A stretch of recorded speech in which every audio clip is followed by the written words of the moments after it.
Sebanyak 107 unit kapal pesiar dari berbagai negara telah mengonfirmasikan akan berkunjung ke wilayah Indonesia Timur di tahun 2024. PT Pelabuhan Indonesia atau Pelindo optimistis pada pertengahan hingga penghujung tahun 2024, jumlah kunjungan kapal pesiar ke wilayah Indonesia Timur akan semakin bertambah, yang diprediksi totalnya dapat mencapai sebanyak 172 unit.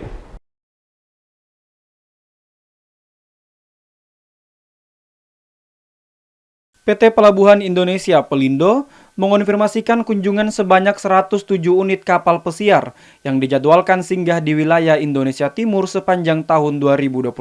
Kepala Pelindo Regional 3, Ardi Wahyu Basuki di Surabaya Selasa 9 Januari menjelaskan, kapal pesiar yang berasal dari berbagai negara dengan tujuan wisata ke kawasan Asia, Asia Pasifik, hingga Australia tersebut totalnya membawa 172.750 wisatawan. Pelindo mencatat, berdasarkan data tahun lalu, sejumlah pelabuhan di wilayah Indonesia Timur yang menjadi tujuan favorit berlabuh kapal pesiar adalah Pelabuhan Benoa, Bali, yang tercatat dikunjungi sebanyak 44 kapal pesiar. Berikutnya, Pelabuhan Lembar dan Gilimas, Nusa Tenggara Barat yang dikunjungi 15 kapal pesiar. Kemudian Pelabuhan Tanjung Emas, Semarang, Jawa Tengah, yang dikunjungi 13 kapal pesiar. Sedangkan Pelabuhan Tanjung Perak, Surabaya, dikunjungi 10 kapal pesiar. Serta Pelabuhan Tanjung Tembaga, Probolinggo, Jawa Timur, dan Celukan Bawang, Bali, dikunjungi 9 kapal pesiar.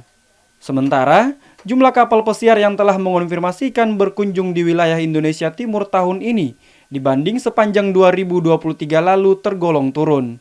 Sepanjang tahun lalu, Pelindo mencatat kunjungan sebanyak 146 kapal pesiar yang berlabuh di wilayah Indonesia Timur, dengan total 191.438 wisatawan dari berbagai negara. Biasanya kalau kapal kruis itu yang ada malah bertambah, bukan berkurang. Jadi ini kita harapkan akan lebih banyak lagi yang bisa masuk di tahun depan. Diharapkan di tengah tahun akan ada penambahan lagi untuk yang ekspor di tahun ini, karena tahun ini masih baru dimulai. Harapan kita nanti di akhir tahun akan lebih banyak lagi kapal kruis yang masuk ke wilayah pelabuhan kami di Regional 3. Pelindo optimis, pada pertengahan tahun 2024, jumlah kapal pesiar yang mengonfirmasikan untuk berkunjung ke wilayah Indonesia Timur akan lebih banyak lagi. Diprediksi, hingga akhir tahun 2024, totalnya bisa mencapai sebanyak 172 unit kapal pesiar, dengan jumlah wisatawan lebih dari 200.000 orang melampaui kunjungan tahun 2023. Dari Surabaya, Jawa Timur, Hanif Nasrullah, Kantor Berita Antara mewartakan.